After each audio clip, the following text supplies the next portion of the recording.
చేగుంట మండల కేంద్రంలోని స్థానిక ప్రభుత్వ జూనియర్ కళాశాలలో నూతన విద్యార్థులకు స్వాగతోత్సవ కార్యక్రమాన్ని ఘనంగా నిర్వహించారు. ఈ కార్యక్రమానికి ముఖ్య అతిథిగా దుబ్బాక నియోజకవర్గ కాంగ్రెస్ పార్టీ ఇన్ఛార్జ్ చెరుకు శ్రీనివాసరెడ్డి హాజరయ్యారు. ఆయనకు విద్యార్థులు ఘనంగా స్వాగతం పలికారు. ముందుగా కళాశాల ఆవరణలో ఏర్పాటు చేసిన సరస్వతి విగ్రహం వద్ద పూజలు నిర్వహించారు. అనంతరం 10 లక్షల రూపాయల వ్యయంతో నిర్మించే అదనపు తరగతి గదుల నిర్మాణానికి భూమి పూజ చేశారు. ఈ సందర్భంగా ఏర్పాటు చేసిన సమావేశంలో విద్యార్థుల సాంస్కృతిక కార్యక్రమాలు ఎంతగానో ఆకట్టుకున్నాయి. కళాశాల ప్రిన్సిపల్ కృష్ణారెడ్డి వచ్చిన అతిథులకు శాలువాతో సన్మానం చేశారు. కళాశాలలకు ప్రహారీ కూడా అదనపు తరగతి గదులతో పాటు కళాశాల వద్ద బస్సును ఆపాలని, గతంలో ముత్యంరెడ్డి మంత్రిగా ఉన్నప్పుడే కళాశాల నిర్మించుకోవడం జరిగిందని, మళ్లీ ఇప్పటి వరకు ఎలాంటి అభివృద్ధి పనులు చేపట్టలేదని కళాశాల సమస్యలను ప్రిన్సిపల్ కృష్ణారెడ్డి చెరుకు శ్రీనివాసరెడ్డి దృష్టికి తీసుకుపోయారు. కళాశాల అభివృద్ధికి తోడ్పాటు అందిస్తామని, ఈ ప్రాంతంలో ఇంటిగ్రేటెడ్ పాఠశాలతో పాటు ప్రభుత్వ డిగ్రీ కళాశాల కూడా ఏర్పాటు చేయాలని ముఖ్యమంత్రి రేవంత్ రెడ్డి విద్యపై ప్రత్యేక దృష్టి సారించడం జరిగిందని, విద్య ఉంటేనే సమాజంలో వ్యక్తికి విలువ ఉంటుందన్నారు. కాబట్టి ఈ ప్రాంతంలో చదువుకునేందుకు విద్యార్థులు చాలా ఉన్నారని, డిగ్రీ కళాశాల లేక ఇతర ప్రాంతాలకు వెళ్తున్నారని, డిగ్రీ కళాశాల ఈ ప్రాంతంలో ఏర్పాటు చేసే ఇతర గ్రామాల నుంచి సైతం విద్యార్థులు చేగుంటకు రావడం జరుగుతుందన్నారు. కళాశాల ఏర్పాటుకు కృషి చేయాలని స్థానిక పిఎస్ఏ చైర్మన్ రఘురాములు కోరారు. విద్యార్థులు మాదక ద్రవ్యాలకు దూరంగా ఉండాలని, మత్తు పదార్థాలు సేవిస్తే విద్యపై దృష్టి పెట్టలేకపోతున్నామని, ఎక్కడైనా మాదక ద్రవ్యాలు విక్రయించినా సేవించినా సమాచారం ఇవ్వాలని స్థానిక ఎస్ఐ చైతన్య కుమార్ రెడ్డి తెలిపారు. ఈ సందర్భంగా దుబ్బాక కాంగ్రెస్ పార్టీ ఇన్ఛార్జ్ చెరుకు శ్రీనివాసరెడ్డి మాట్లాడుతూ, ముత్యంరెడ్డి ఆశయ సాధన కోసం పనిచేస్తారని, ఆయన అడుగుజాడల్లో నడుస్తూ అభివృద్ధి ధ్యేయంగా ముందుకు సాగుతారని తెలిపారు. ప్రభుత్వ జూనియర్ కళాశాలలో విద్యార్థులు ఎక్కువగా ఉండటం, ఈ ప్రాంతంలో మహిళలు ఎక్కువగా చదువుకోవడం గర్వంగా ఉందని, కళాశాల అభివృద్ధి కోసం తన వంతు సహాయ సహకారాలు అందిస్తూ ముందుకు సాగుతామన్నారు.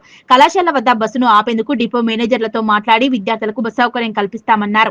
ఈ కార్యక్రమంలో స్థానిక పిఎస్సిఎస్ చైర్మన్ ఐత రఘురాములు, మాజీ market committee chairman Rajanak Praveen Kumar, Aitha Paranjyothi, Congress party మండల అధ్యక్షులు వడ్ల నవీన్ కుమార్, దుబ్బాక నియోజకవర్గ ఆత్మ కమిటీ చైర్మన్ నరేందర్ రెడ్డి, యువజన కాంగ్రెస్ నాయకుడు శ్రీకాంత్, సాయిగౌడ్, జూకంటి రాజాగౌడ్, భాగ్యరాజ్, కళాశాల ఉపాధ్యాయులు, విద్యార్థులు తదితరులు పాల్గొన్నారు.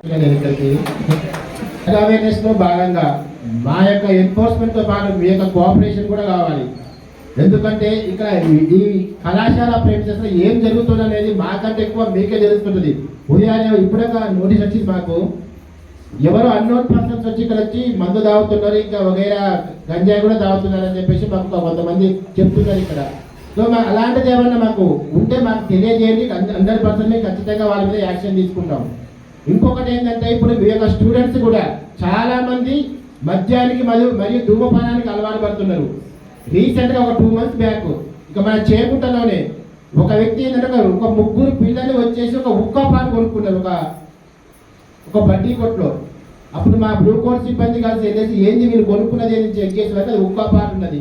సో వాళ్ళు అంటే ఉక్క ఆన్లైన్లో బుక్ చేసుకుంటే పాట ఉంటుంది, దానికి ఒక బేస్ ఒకటి, అది ఆన్లైన్లో బుక్ చేసుకుని దానికి కావాల్సిన ఫ్లేవర్ బడ్డీ కొట్లో అమ్ముతున్నారు. రీసెంట్గా వాళ్ళు 10th క్లాస్ ఇంటర్మీడియట్ పిల్లలు వాళ్ళ యొక్క పేరు డిస్క్లోజ్ చేసుకోవాలి. ఏ స్కూల్ ఏ కాలేజ్ అనేది డిస్క్లోజ్ చేస్తలేమో. సో మీలోనే చాలా మంది అలాంటి వాడికి అలవాటు పడి ఉంటున్నారు. సో అలాంటి వాళ్ళ యొక్క ఇన్ఫర్మేషన్ మాకు ఇస్తే వాళ్ళ పేరెంట్స్ని పిలిపించి కౌన్సిలింగ్ చేయడం జరుగుతుంది. వాళ్ళ యొక్క అలవాటును మాన్పిస్తానికి ఏ మాత్రం కొంచెమైనా మీరు సహకరించిన వాళ్ళు అవుతారు. ఇంకోటి ఏంటంటే, మీరే కాదు మీ యొక్క పేరెంట్స్ కానీ మీ యొక్క బంధువులు కానీ చాలా మంది మద్యానికి అలవాటు పడి ఇంకా కొంతమంది గంజాయికి అలవాటు పడ్డారు. వాళ్ళ యొక్క ఇన్ఫర్మేషన్ ఇచ్చినా కూడా సొసైటీ కొంచెం హెల్ప్ చేసినట్టు ఉంటుంది. ఈ విధమైన ఇన్ఫర్మేషన్ మాకు ఇస్తారని ఆశిస్తూ ఇట్టి ప్రోగ్రామ్కి ఆహ్వానించేందుకు చాలా కృతజ్ఞతలుగా తెలియజేస్తున్నాం. All the media people, the staff of the college, and my dear, I know about this college because my father has a dream, because I am very proud. I am seeing a lot of girls here. There was no college in this mandal. All the students were going to the long places and lot of parents were not sending the girls. They were sending the boys but not sending the girls like Ramayanpet, wherever far away places. Because why? They are scared of security or some other reasons. They were not sending. Muthamred sir is passionate that every girl in all the BPL families should equally study along with the boys. They should have the greatest education. They should not go back. So we should provide all the education facilities to all the BPL families in this mandal, so that they can have the corporate type of education to also, that's the reason, because this college has an history. Muttapedi garu, when he has won as a MLA, in 30 days, this college got sanctioned. I was there with the board of intermediate secretary. He was telling, we don't have a building, we don't have fund. We need a lot of staff to establish college. Muttapedi sir just told, you just give me staff. You don't worry about building. I will get the funds from different departments and I will construct the college. And he has done that, and he has constructed this college in such a way that lot of poor students from all the villages, they are now coming and studying. And there are lot of people have brought me to my notice that there was no compound wall, and I feel very bad that from last 10 years, because this Chegunda Mandal has lot of potential. It's on a national highway. There are around 28 industries, lot of employment being generated in this place, but there is no proper leadership who has done work to uplift the poor people, providing the education or the jobs or any structure or the farmers. So this has high potential. In just 5 years, when Muttapedi sir can achieve, all the other leaders have not achieved. So are we questioning the leaders? They are just coming to the college, going. So the government is giving to you, but what are you giving to the society? That's every student has to think. Question your leaders, what they are doing for your villages or your town or anywhere, what they are doing. Without questioning the leaders, no leader who is going to work. Because nowadays the politics has become very, this mind is like, a lot of people are voting for money. If I give 2,000, they are going to vote me. So what we can expect from such type of leaders, we have to think, and that should be taken care by each of the girls, because you have very good understanding to you think about your families. And once again I'm very proud to see all of the girls here. This many girls. Just like principal sir said, why are a lot of students going to the model school, they are not going to the primary school? Because nowadays I want to preach frankly, lot of parents don't want to keep their kids in their house. I have seen everybody want hostels in. I don't understand. If a kid stays with the parents until 12th grade, after 12th grade they go somewhere. So where will you have the attachment to the parents? When parents become old, what do you think? When I was child, they have put me in hostel, so I will also put my parents in hostel. I want to sit in hostel, I want to sit in hostel.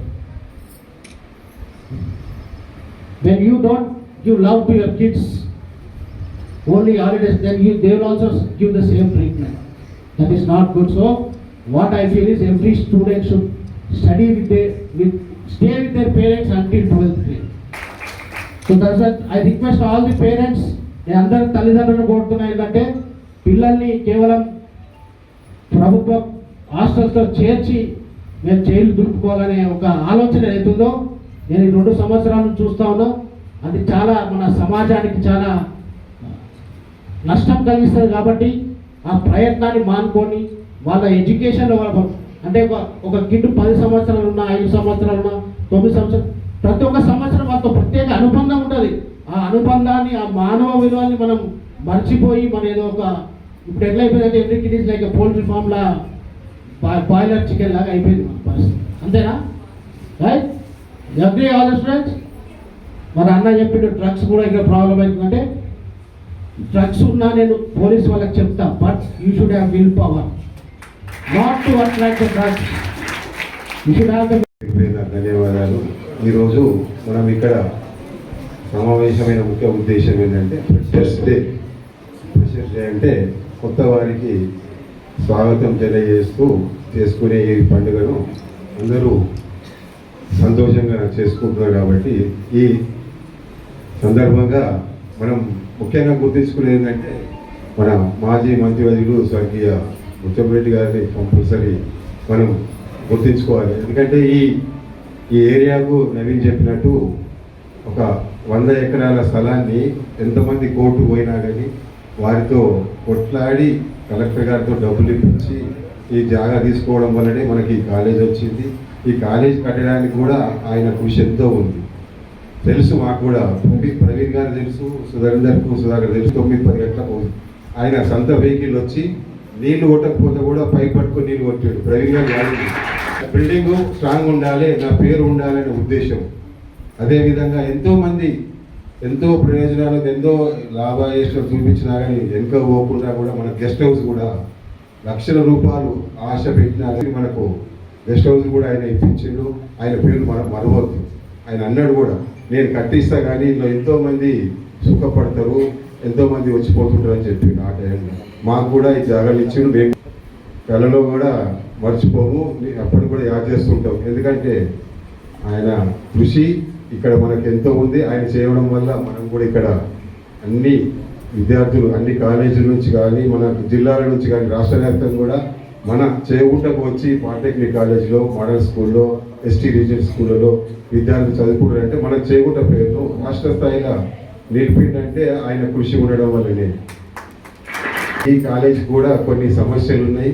College సమస్యలు వాళ్ళు principal గారు చెప్పిన సమస్యలను ఆయన పుత్రుడు మన చెరుకుశ్రీరణ గారు కూడా దాన్ని ఫుల్ఫిల్ చేస్తారని నా వంతు కూడా కోరుకుంటున్నాను. ఈ అవకాశం అందించడం జరిగింది.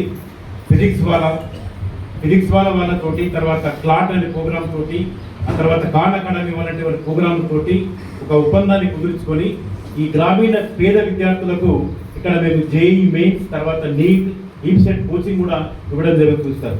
గత జూలై 15వ తారీఖున స్టార్ట్ చేశాము. అది నిరంతరాయంగా జరుగుతుంది. అట్లాగే ప్రతి క్లాస్ రూమ్స్ కూడా సీసీ కెమెరాలను ఏర్పాటు చేసి అక్కడ నాంపల్లిలో కమాండ్ కంట్రోల్లో ఒక సెంటర్ని ఏర్పాటు చేసి మా అందరి యొక్క పర్యవేక్షణ కూడా అక్కడ చేయడం జరుగుతుంది.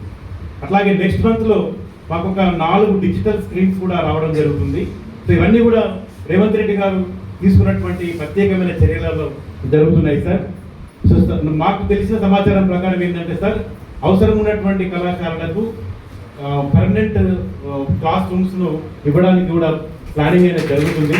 కాబట్టి మీరు చొరవ తీసుకుంటే మాకు కావాలంటే సార్, మాకు ఈ రోడ్డు వెనుక ఆ గ్రౌండ్ అంతా మనదే సార్. దాదాపు ఒక 2 ఎకరాల స్థలం కూడా ఉంది. అక్కడ ఇటువంటి ఇంకొక బిల్డింగ్ కూడా మనం కట్టచ్చు. అది వొకేషనల్ బ్లాక్ చేయొచ్చు, దీన్ని మనం జనరల్ బ్లాక్ చేయొచ్చు. కాబట్టి మీరు కొంచెం మా పైన దృష్టి ఉంచి మా ముఖ్యమంత్రి గారి కనుక మీరు చెప్పినట్టయితే, లేదా మా కమిషనర్ గారికి చెప్పినట్టయితే ఈ సమస్య తీరుతుంది సార్. అట్లాగే సార్ యాడ్ అయినాయి, ఎంఎల్టీ తర్వాత ఈటీ విద్యార్థులు దాదాపు 100 మంది జాయిన్ అయ్యారు, కానీ లెక్చరర్స్ లేరు. తాత్కాలికంగా మా యొక్క రిక్వెస్ట్ మీద మా రజిత మేడం కానీ, తర్వాత రాజగౌడ్ సార్ కానీ 2 నెలల నుంచి ఫ్రీగా వాళ్ళు సర్వీస్ ఇస్తున్నారు సార్. ప్రస్తుతం మా కమిషనర్ గారికి మీరు చెప్పినట్టయితే మనకు ఒక 4 పోస్టులు మంజూరీ కావాలి సార్. జస్ట్ మీ చిన్న కాల్తోనే అయిపోతుంది. మేము అన్ని రిప్రజెంటేషన్ అన్నీ కూడా అక్కడే ఉన్నాయి సార్. కాబట్టి అది కూడా మీరు తెచ్చాలి. అట్లాగే ల్యాబ్స్ అనేవి లేవు మనకి, యాక్చువల్లీ ఓన్లీ క్లాస్ రూమ్సే ఉంది. సో ల్యాబ్లు కూడా ఏర్పాటు చేయాలి. ఇదంతా కూడా మీ తండ్రి గారి ఒక స్వప్నం. పూర్తి స్థాయి కళాశాల ఉండాలంటే ల్యాబ్లు అన్నిటికీ ఉండాలి. మనకు 7 ల్యాబ్లు అవసరం ఉంటాయి సార్. అసలు మా ఫర్నిచర్ కూడా లేదు. అసలు ఆ పూర్తి స్థాయి ల్యాబ్లను కూడా మీరు ఏర్పాటు చేయాలని కోరుతున్నాం సార్. అట్లాగే సార్, ఇక మీ దృష్టిలో ఉంది. నేను రాగానే మీకు అడిగాను, మీరు లాస్ట్ డిసెంబర్ లోపల మీరు పెట్టిస్తారని చెప్పారు. నేను ఫోన్ చేశాము రఘురామ్ సార్. సో ప్రస్తుతం ఏంటి సార్, నాకు కొటేషన్ ఎస్టిమేషన్స్ అన్ని కూడా కలెక్టర్ గారి దగ్గర ఉన్నాయి సార్. 28 లక్షలకి ఎస్టిమేషన్ వెళ్ళినట్టుగా మాకు సమాచారం ఉంది. మీరు ఒక ఫోన్ కాల్ చేస్తే సార్ అది కూడా మాకు అయిపోతుంది. మాకున్న పెద్ద ప్రాబ్లం సార్ అది కాంపౌండ్ వాళ్ళే. సో అట్లాగే సార్, ఈ నిన్నటి వరకు మాకు ఇక్కడ 7 ఎలక్ట్రిక్ పోల్స్ ఈ చుట్టూతో ఉండేవి సార్. అంటే మనం కట్టాలనుకున్నాము అక్కడి నుంచే వెళ్తుంది. ఆ సమయంలో ఆపద్బాంధవుల మా పరంగా ఎలక్ట్రిక్ ఏఈని డిఈని అందరినీ పిలిపించి మొన్ననే సార్, మొన్ననే అన్ని పోల్సులు తీసేసి మన బార్డర్ నుంచి 11 kV లైన్ వేయడం జరిగింది. చాలా ధన్యవాదాలు సార్. వారు ఆ పని చేసి పెట్టారు సార్. చాలా ధన్యవాదాలు సార్. నిజంగా గట్టిగా చెప్పండి.